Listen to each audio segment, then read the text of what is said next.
The discovery. Dr. Elena Rice stared at the holographic display floating above her desk, coffee cup forgotten in her hand. The energy readings from the Kuiper Belt probe couldn't be natural. They pulsed with mathematical precision, a clear sign of artificial origin. "Jackson, I need you to see this," she said into her comlink. Commander Jackson Way arrived minutes later, uniform crisp despite the late hour. The Orbital Defense Station's military liaison looked over Elena's shoulder, his expression shifting from mild annoyance to focused attention. "That's not random background radiation," he said, pointing to the pulsing pattern. "No," Elena agreed.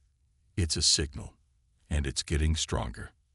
That discovery 3 weeks ago had been just the beginning. Now, as Elena stood in the newly excavated chamber beneath the Martian surface, she wondered if humanity had been better off not knowing what lurked beyond the darkness of space. The chamber walls were covered in inscriptions, geometric patterns that seemed to shift when viewed from different angles.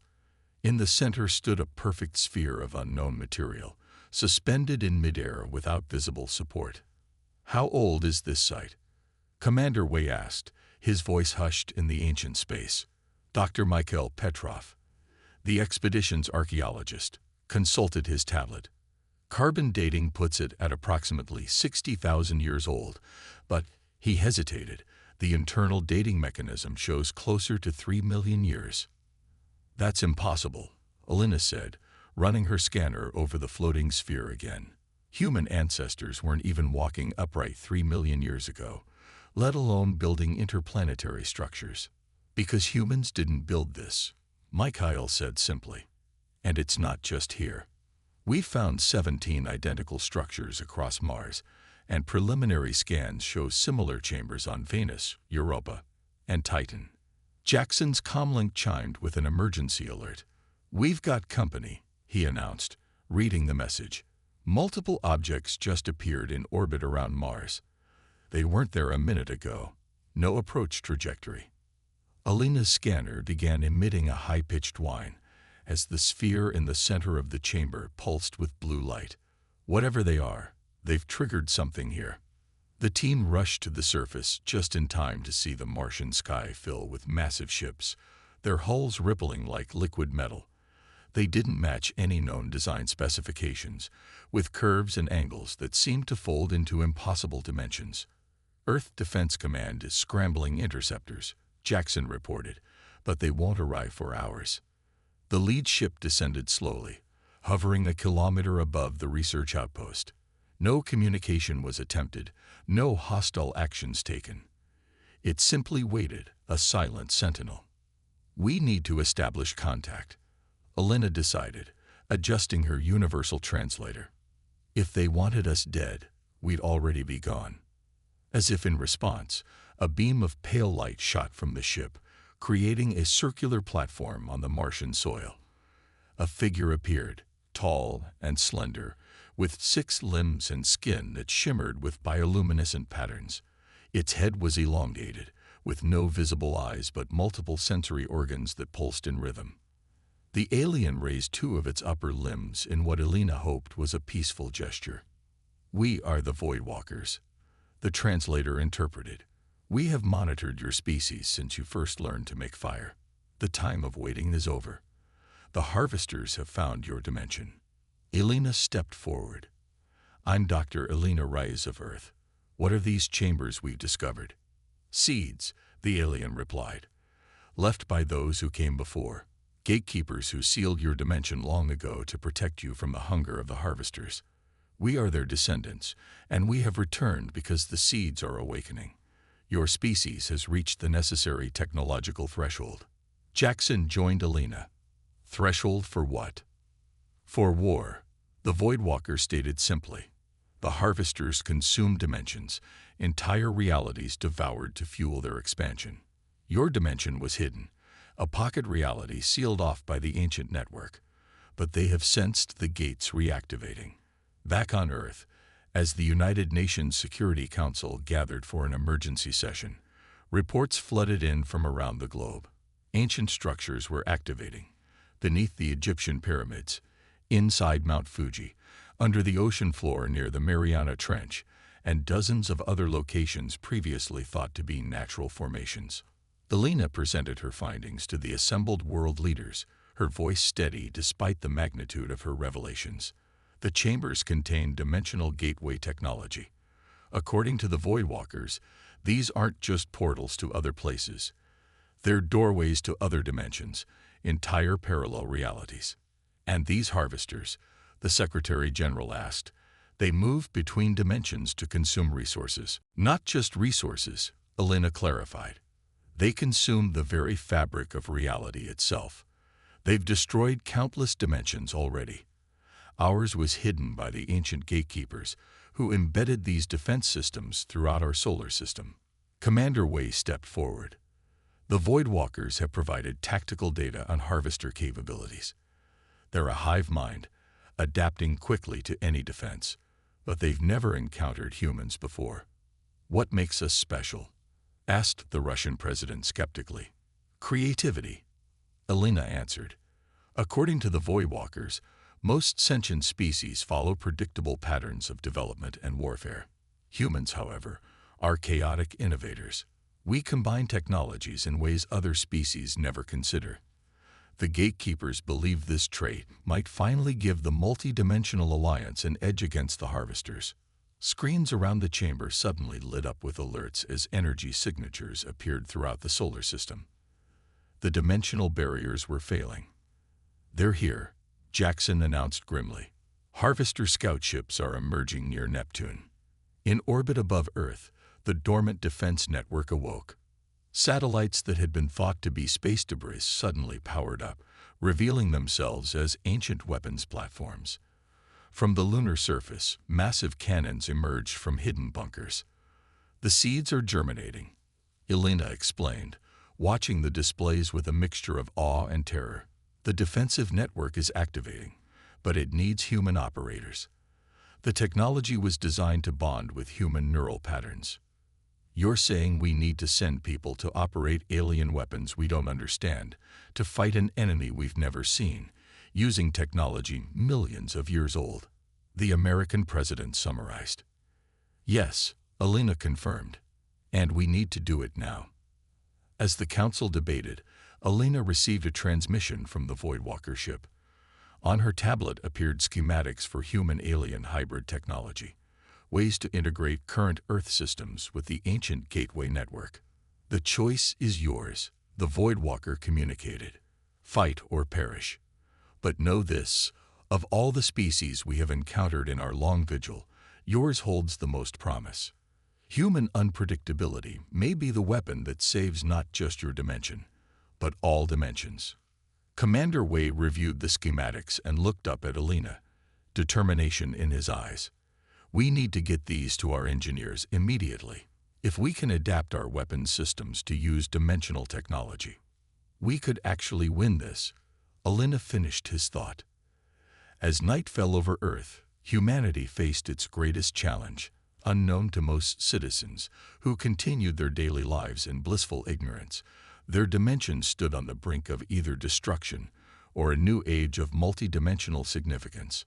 In the excavated chamber on Mars, the floating sphere pulsed with increasing intensity, responding to the approaching harvester fleet. It had waited millions of years for this moment, for humanity to reach its potential and take up arms in the ancient war. Humanity was about to discover its true place in a conflict that spanned realities beyond imagination. The awakening. 3 months after first contact, Earth had transformed. The revelation of the harvester threat had united humanity in ways previously thought impossible. Former enemies now worked side by side, pooling resources and knowledge to prepare for the coming invasion. The Earth Defense Coalition headquarters, established in a repurposed nuclear bunker beneath the Swiss Alps, buzzed with activity. Representatives from every nation coordinated with Voidwalker advisors, adapting alien technology to human use and developing strategies for the impending conflict. Elena stood before a dimensional projection, showing the positions of harvester scout ships throughout the solar system. They had been probing Earth's defenses, testing the ancient network's capabilities. They're being cautious, Commander Wee noted, now promoted to general and head of the EDC's military division. The Voidwalkers say this is unusual behavior for harvesters. They're studying us, Elena replied, learning our response patterns before committing their main fleet. Dr. Mikhail Petrov rushed into the command center, excitement evident on his face, despite his exhaustion. We've done it. The integration team has successfully bonded human neural interfaces with the gateway network. We can now manually open and close dimensional portals. General Wee immediately grasped the tactical implications. So we could potentially open a portal behind enemy lines, or redirect their own portals. Better, Mikhail grinned. We can create pocket dimensions, temporary reality bubbles for evacuating civilians or trapping enemy ships. Elena felt a surge of hope. This was exactly the kind of unpredictable adaptation the Voidwalkers had spoken of. While other species used the gateway technology in straightforward ways, humans were already finding innovative applications. The moment to test these innovations came sooner than expected. 3 days later, the Harvester main fleet arrived. 50 massive carrier ships emerging simultaneously through dimensional rifts near Mars. They're targeting the seed chambers, Elena realized, watching the attack pattern unfold. They want to destroy the network before we can fully activate it. The Earth's orbital defenses engaged automatically, ancient weapons firing beams of blue energy that sliced through several Harvester vessels. But the alien ships quickly adapted, their hulls shifting to absorb and redirect the energy. Deploy the Thunderbolt squadrons, General Wei ordered. The experimental fighters, human aircraft retrofitted with dimensional jump drives, launched from bases around the world. What followed was warfare unlike anything in human history. The Thunderbolts phased in and out of reality, appearing inside Harvester shield perimeters to deliver payloads before jumping to safety. Meanwhile, ground teams activated the remaining seed chambers, each one strengthening Earth's dimensional barriers. Elena coordinated from the Alpine headquarters, directing the network's energy flows, while Mikhail's team opened evacuation portals for endangered population centers. The Voidwalkers provided support, their ships engaging the larger Harvester vessels in the outer solar system. They're adapting too quickly, General Wei reported grimly, as reports came in of Harvester forces breaking through the Mars defensive line. Our advantage of surprise is fading. Elena studied the dimensional readings, looking for patterns. The Harvesters operate as a collective consciousness. Their ships are extensions of a single mind. So they can learn from each encounter, Mikhail added. But that also means they have a central coordination point, Elena finished. If we could locate it and disrupt it. A Voidwalker advisor approached, its bioluminescent patterns pulsing rapidly. Such a tactic has been attempted before. The Harvester consciousness exists partially outside normal space-time. It cannot be targeted conventionally. What about unconventionally? Elena asked, an idea forming. The seed chambers weren't just designed as weapons or gateways. There's something more to them, a computational aspect we haven't fully explored. Over the next 48 hours, as the battle raged throughout the solar system, Elena and Mikhail worked feverishly with their team. They discovered that the seed network could be reconfigured to create a dimensional resonance wave, effectively a signal that could reach across realities. It's not a weapon, Elena explained to General Wei. It's a key. The gatekeepers didn't just hide our dimension. They locked it with a specific frequency pattern. If we broadcast that pattern, amplified through the entire seed network, we reset the locks, Mikhail said.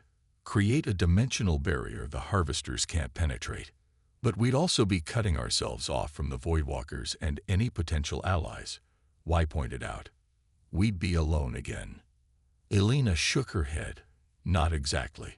We're modifying the frequency to create selective permeability. Our dimension would recognize and admit allied signatures while rejecting Harvester patterns. The plan required activating all seed chambers simultaneously, a synchronized operation involving teams on every continent and several off-world installations.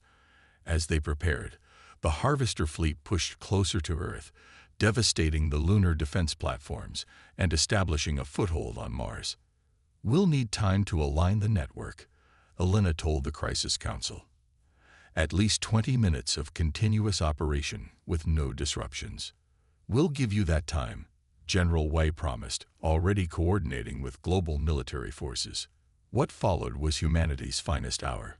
While the scientists worked to prepare the dimensional lockout, every available ship and weapon engaged the approaching harvester fleet. Civilian volunteers operated emergency portals, evacuating vulnerable areas and transporting supplies. Nations that had been bitter enemies just months before fought side by side. In orbit, the Thunderbolt squadrons executed a daring maneuver, using their jump drives to create a cascade of microportals around the lead harvester vessels. The resulting dimensional turbulence trapped several enemy ships in a state of partial manifestation, neither fully in nor out of reality. On the ground, Elena watched the dimensional coordinates align one by one. As each seed chamber came online, the ancient technology hummed with power, resonating at frequencies that made the air itself shimmer with potential. "Network alignment at 87%, Mikhail reported, fingers dancing across the control interface. "We need all chambers operational. The Antarctica team is under heavy attack," White reported grimly. "They're not responding." Elena made a quick decision. "I'm going in. I can activate the chamber manually." Before anyone could object, she stepped through a portal created by Mikhail, emerging in the frozen Antarctic landscape. The research outpost was in ruins, harvester drop pods embedded in the ice nearby. She could hear weapons fire in the distance. Dodging between wreckage, Elena reached the excavation shaft leading to the seed chamber. 2 soldiers, one Chinese, one American, stood guard, bloody but determined. "Dr. Reyes," the American acknowledged. "The rest of the team is holding the perimeter. The chamber's controls were damaged in the attack." "I can bypass them," Elena said, descending into the ancient structure. The Antarctic seed chamber was larger than others, its walls inscribed with more complex patterns. The central sphere pulsed erratically, responding to the battle raging above. Elena connected her neural interface directly to the chamber's control matrix, feeling the ancient system recognize her human brain patterns. As she began the activation sequence, the chamber shuddered. Harvester forces had reached the entrance. The sounds of fighting grew closer as Elena raced to complete the alignment. The dimensional coordinates needed precise calibration. One error could shatter the entire network instead of strengthening it. As the final sequence engaged, a harvester drone burst into the chamber, its metallic body shifting into weapon configuration. Elena dove behind the control pedestal as energy blasts scorched the ancient walls. The chamber's sphere suddenly pulsed brilliantly, sensing the harvester presence. Arcs of blue energy lashed out, engulfing the drone. Instead of destroying it, the energy seemed to analyze it, breaking down its structure into data. Elena realized what was happening. The chamber was learning, adapting to the harvester technology, just as the harvesters adapted to human weapons. This was why the gatekeepers had chosen humanity, not just for their creativity, but for their adaptability. With the chamber fully activated, Elena felt the network surge to completion. Across Earth and throughout the solar system, all seed chambers pulsed in perfect synchronization. The dimensional resonance wave expanded outward like ripples in a pond, but across reality itself. Where it touched harvester ships, they distorted, their dimensional anchors severed. One by one, they were expelled from Earth's reality, forced back through their own portals. In the aftermath, as humanity assessed its first victory, Elena stood with General Wei and Mikhail on the observation deck of the Lunar Command Center. Below them, Earth shimmered with a subtle blue aura, the dimensional barrier now permanently established. "The Voidwalkers are calling it a miracle," Mikhail said, reading the latest communication. "No species has ever successfully repelled a full harvester invasion." "It's not over," Wei cautioned. "They'll be back with new strategies." "And we'll be ready," Elena said confidently. The seed network is fully operational now, and we've only begun to explore its capabilities. The Voidwalkers are already talking about humanity joining the Dimensional Alliance as full members. Beyond the lunar base, the stars seemed somehow brighter, more accessible. The gateway technology had opened up possibilities beyond imagination, not just for defense, but for exploration. Humanity had taken its first steps into a much larger reality. "You know what this means," Mikhail said quietly. "We're not just fighting for our own survival anymore. We've become part of something greater." Elena nodded, watching as a Voidwalker ship emerged from a dimensional portal nearby, its hull gleaming in the sunlight. The gatekeepers didn't just hide us away to protect us. They were saving us for this moment, when the multiverse needed something unpredictable. The ship docked with the lunar station, and a delegation of Voidwalkers emerged. Their leader approached, its bioluminescent patterns expressing what the translator interpreted as profound respect. "The harvesters will return," it communicated. "But for the first time in a million years, they face an enemy they cannot predict. Humanity has proven itself worthy of the gatekeeper's faith." General Wei stepped forward.